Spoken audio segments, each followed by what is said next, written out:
Now that Game of Thrones Season 6 has ended, long may she reign. Thank you, Cersei, you crazy bitch. Now it's time to quietly reflect on, well, everything. Granted, it's hard to pick out the 15 best moments from the 60 episodes so far, but we're going to give it a damn good try. They're in descending order too, so feel free to let us know what you'd change or have as your number one moment in the comments below. Spoilers are coming, this is your warning. Bran pushed out of the tower. In a way, this is where Game of Thrones really kicked off. Here's young Bran climbing up one of Winterfell's abandoned towers. And who's this? Jaime and Cersei having sexy cuddles. But wait, aren't they brother and sister? Oh. Wanting to keep this incest quiet, Jaime shoves Bran off the tower, intending to kill him. The things I do for love. And while this is a relatively subdued moment compared to the big beats that come later, it does have massive implications for the rest of the show. It's the start of the conflict between the Starks and the Lannisters, it cripples Bran, and it shows just how dangerous Cersei and Jaime can be.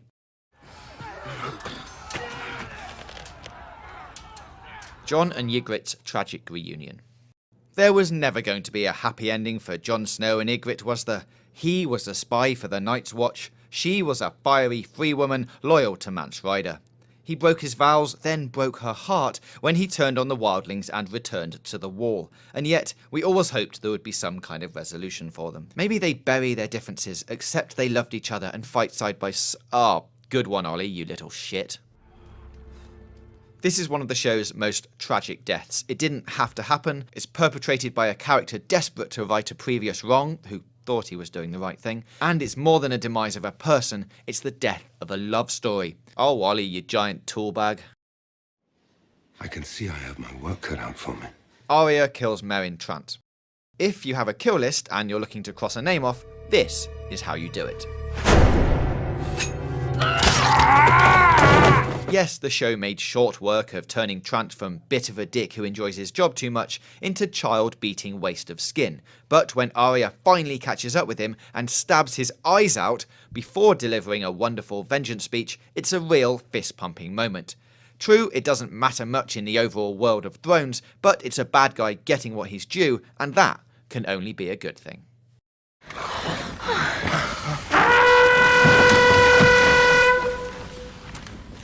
I'm sorry. Ramsay takes away Theon's favourite toy. Okay, this one's just nasty. Having already popped off most of Theon Greyjoy's fingernails for sport, up-and-coming villain Ramsay Snow shows his true cruelty. Having given his prisoner false hope by first allowing him to escape and then sending a couple of girls to seduce him, Ramsay then hits Theon where it hurts most. Your famous cock must be very precious to you. Would you say it's your most precious part? And then he's mean enough to mock Theon further by eating a large sausage in the very next scene. He wouldn't actually eat it, would he? No, of course not. He's already mailed it to Theon's family in a box, with a note that reads, "In this box you will find a special gift, Theon's favourite toy. He cried when I took it away from him." Wow. Tyrion kills Tywin on the toilet.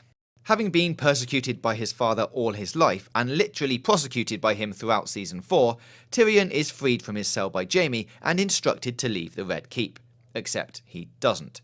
First, he finds his former lover Shae, and kills her, because he must. Then, for Tywin, it's a crossbow bolt to the gut, while he's on the toilet.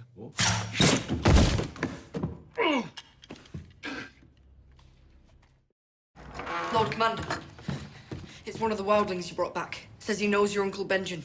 Says he's still alive. Jon Snow's death. We toyed with the idea of including Jon Snow's resurrection here, but his death actually had way more impact. Having made the unpopular, but only realistic decision to allow the wildlings through the wall, Jon Snow suddenly became a bit of a pain in Castle Black, but few expected him to be lured out into the snow and stabbed to death by his sworn brothers. Maybe you expected it from Thorne and his cronies, but Ollie, what the hell are you doing? For the watch.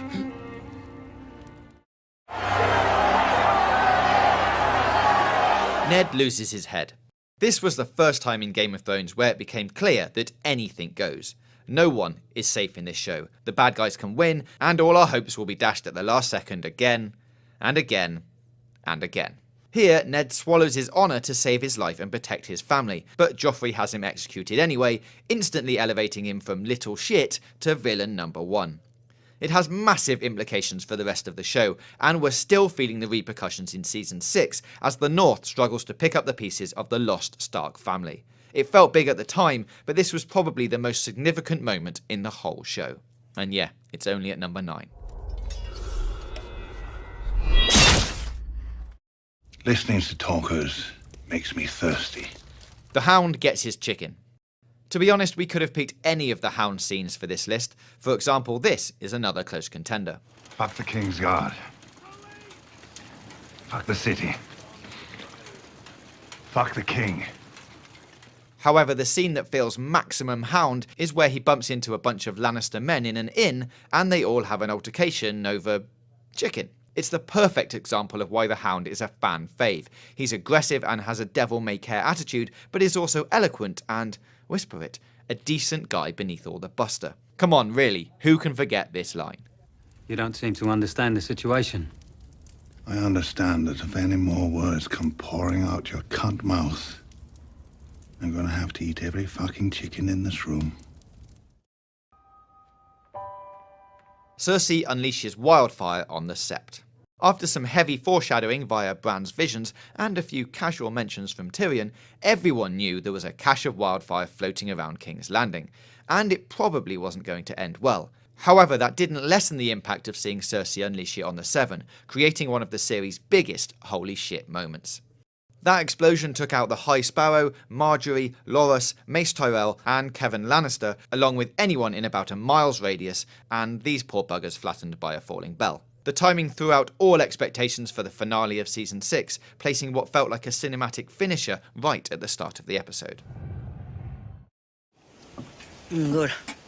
Joffrey's death, the Purple Wedding. Good.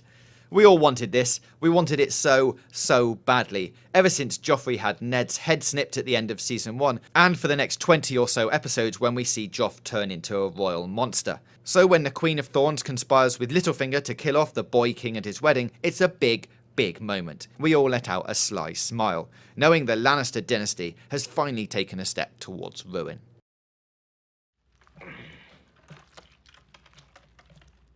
Ramsay faces off with his hounds. Not the face! We all screamed at the TV, desperately willing the dog to eat Ramsay's face. The end of Battle of the Bastards culminates in one of the most fitting deaths ever to appear on Game of Thrones. Yes, that's a fact. After a thrilling conflict which hit all the right beats in terms of highs and lows, Ramsay is half beaten to death by Jon Snow, except he stops and lets Sansa have the final word. Your words will disappear. Your house will disappear. Your name will disappear. All memory of you will disappear. Then she lets the hungry hounds do their work, walking away with a smirk on their face. It's the only way HBO could have killed off Ramsay.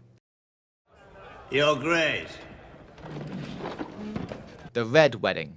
Undoubtedly the standout moment of the first 3 seasons, and was really the scene that established Game of Thrones as a phenomenon instead of being merely a damn good fantasy show. Attending the wedding of Edmure Tully, Robb Stark, his mother, his wife, and unborn child are all slaughtered by the Freys, who have been promised a share of the kingdom by the Lannisters in exchange for the elimination of the Stark family. The way it all unfolds has that classic feel of, oh god, is this happening? But it's the way the scene comes completely out of the blue that lends it most power. Unless you've read the books, you didn't see this coming, and the fact it wipes out almost every hero in the show in one short segment is as bold as it is bloody. I saved you. I saved this city.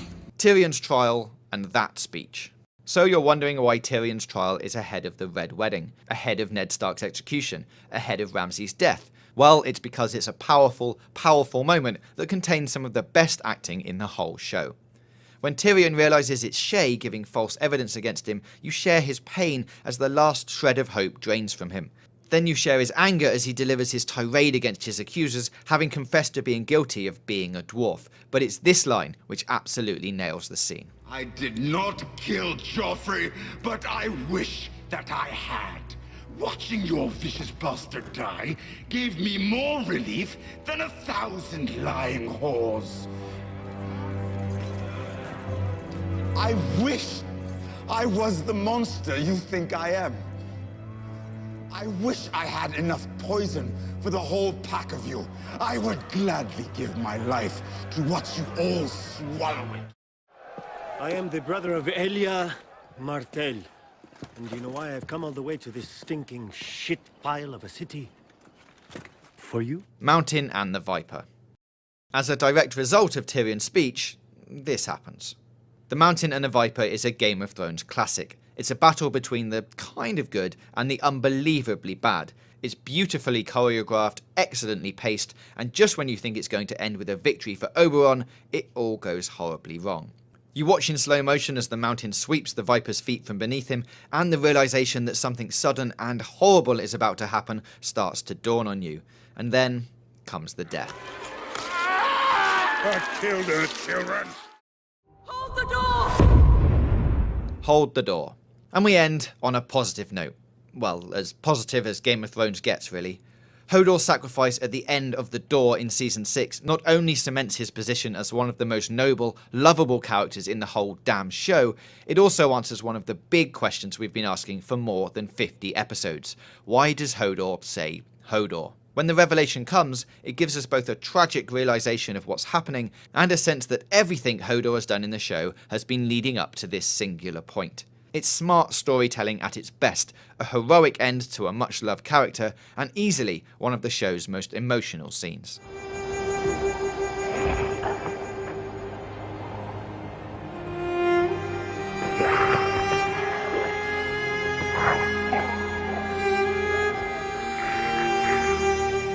And those are the top 15 moments in Game of Thrones. Well, up to the end of Season 6 at least.